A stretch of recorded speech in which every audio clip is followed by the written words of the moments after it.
جناب دکتر، شما قبل از سفر به تاجیکستان گفتید که هدف از سفرتان جلب حمایت تاجیکستان از پروسه صلح افغانستان است.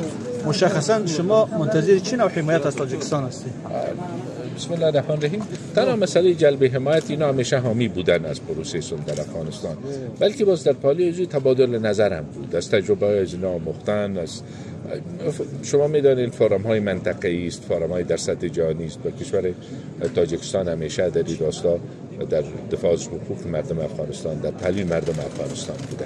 به اون نسبت این تبادل نظر و بحث‌ها در سطوح مختلف رهبری جمهوری تاجیکستان ضرورت بود که به اون نسبت به سفر کردیم. فکر میکنید که صلح در افغانستان آمده نیست و این ضرورت اصلی مردم افغانستان صلح است؟ من هیچ شکی ندارم و خواست اصلی مردم افغانستان هم همین چیز هست.